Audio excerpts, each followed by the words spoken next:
Peace, party people, peace. What up? This your boy Kareem Supreme.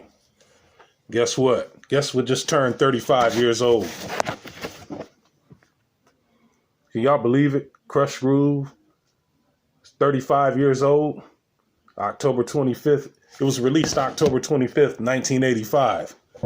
Man, time flies.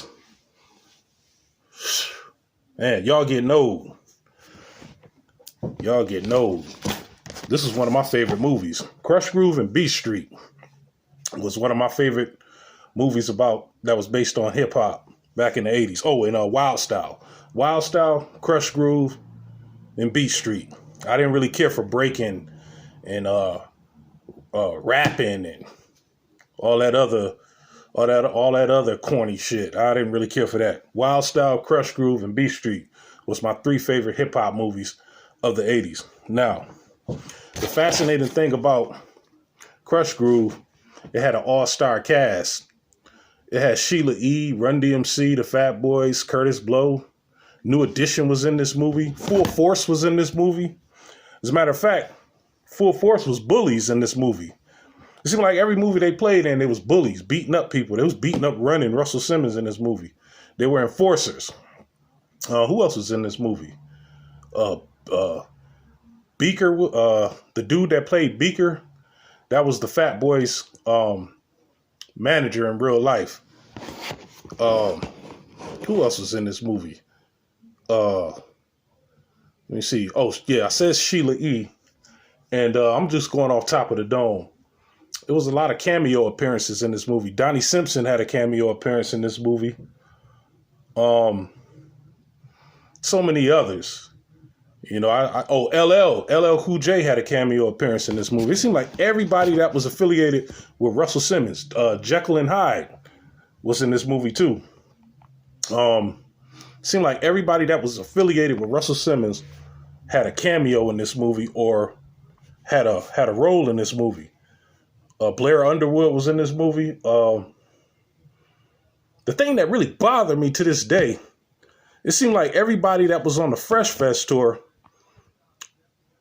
in the first Fresh Fest was in like 84 and 84, 85. And the Fat Boys, Run DMC, Curtis Blow, you know, they was all on the Fresh Fest tour and they was in this movie. Houdini was on the Fresh Fest tour and they was managed by Russell Simmons.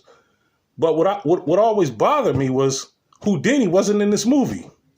To this day, that bothered me. I wonder why they wasn't in this movie. They should have been in this movie because Run DMC and Houdini, they were like at the apex of the hip hop game at this time. They were like Coke and Pepsi. You know, you liked them both, but you had a favorite. You know what I mean? Like, you know how Coke and Pepsi, you know, got that battle, the challenge or whatever it is. That's how Run DMC and Houdini was, you know. They were like Coke and Pepsi. You know what I mean? A lot of people used to say they liked Houdini better. Your parents liked Houdini. Friends ain't how many of us have them? What other songs Houdini had? They had The Freaks Come Out at Night, One Love. People still say One Love to this day. They had 5 Minutes of Funk. Mr. Magic's Wine. You know, everybody liked Houdini. Everybody liked Run DMC too. But Run DMC was more on the street level. I mean, they both were street, but it seemed like everybody liked Houdini. Your parents hated hip hop, but they liked Houdini. Remember that? But anyway, Houdini wasn't in this movie, and to this day, that just bothered me. You know, that just bothered the hell out of me. 35 years still bothers me. But somebody gonna have to ask Jalil or Ecstasy or Grandmaster D why wasn't they in this movie, because nobody that I know the reason why they wasn't in the movie. But anyway, yeah, this movie was good because it basically showed, it was like a somewhat fictional movie, you know, how Russell Simmons started. By the way, Blair Underwood played Russell Simmons because at the time Russell couldn't act. You know, he wasn't an actor. You know, he was busy getting high and stuff. You know, he wasn't an actor, so they chose Blair Underwood to play Russell Simmons. which Blair did a good job. But Rick Rubin was in this movie, and Rick Rubin and Russell Simmons both started Def Jam. And like in the movie, they started it in Rick Rubin's dorm room. But if this movie would have been out within the last 20 years, 30 years, every attempt would have been made to keep it real. I mean, nowadays, you got to keep it real. You know, you see a lot of rappers trying to act that can't act, but yet they play in certain movies, especially if they playing themselves. You don't got to act to play yourself, but Russell Simmons wasn't with it. He was in the movie, you know, but he didn't play himself. But anyway, y'all get what I'm saying. Y'all get the gist of it. Yeah, I still think that Russell Simmons should have played himself. But then again, Blair Underwood probably wouldn't have got the stardom that he got from this movie. This movie cost like $2 million to make, and it made like $30 million. Because I remember it came out. I remember we went to go see this movie around Halloween in 1985. You know, my uncle took me to the movie theater to go see it, and it was so much smoke. People was in there smoking weed and cigarettes. It was so much smoke in the theater, you couldn't hardly see the screen.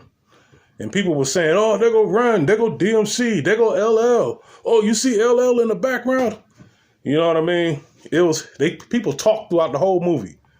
You know, you would think we were at a live concert or something because people was just cheering. It was crazy. You know, unforgettable. But yeah, this movie is 35 years old. It was directed by Michael Scholz, and it was produced by Michael Scholz and Doug McHenry. Rest in peace to Doug McHenry. He died in 2000, I believe. He also produced Who's the Man and Disorderlies, that movie with the Fat Boys in it. But anyway, if y'all haven't seen this movie in a long time, it's time for y'all to rewatch it. 35 years of Krush grooving, body moving, Krush grooving, and Run DMC had the best verse on that Krush grooving song. And the thing that was funny about this movie to me was Sheila E.'s character. To me, that character wasn't hip hop, and it just used to make me cringe, you know. But she did a good job, but she wasn't hip hop. You know, there's a scene where she says, "Run, I'm not fronting you." Run was like, "Stop fronting." She was like, "I'm not fronting you." I was like, what? You could tell she wasn't from the streets of New York. If she was, she wasn't part of the culture. You know, I don't know, the director should have yelled cut, but whatever. I'm sure Run cringed too. But hey, you know, still ended up being a good movie.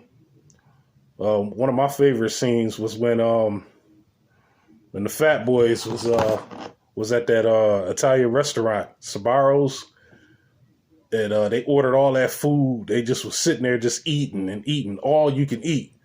You know, that was the name of the song that was playing, All You Can Eat. They was just eating and eating and eating. And then after eating all that food, they ran all the way uptown.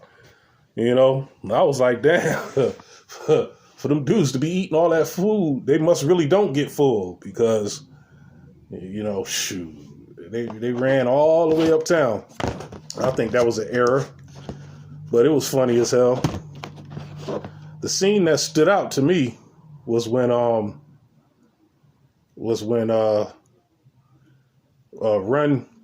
and Blair Underwood, Russell Simmons, have fell out over Sheila E.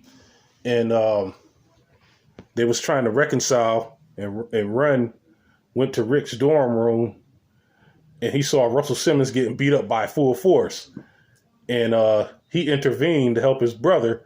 And the dude B-Fine from Full Force, he did a wrestling move. He fist slammed Run's back. You know what I'm saying? It was funny as hell. That was one of my favorite scenes. That used to get major rewind time back in the days.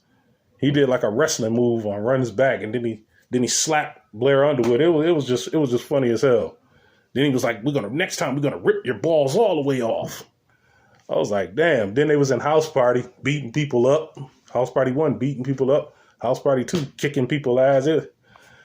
That was full force. And they was doing that shit in real life. Yep. All right, y'all. Y'all got any questions, feedback? If y'all know why Houdini wasn't in this movie, please get back at me. Please drop a comment. Peace.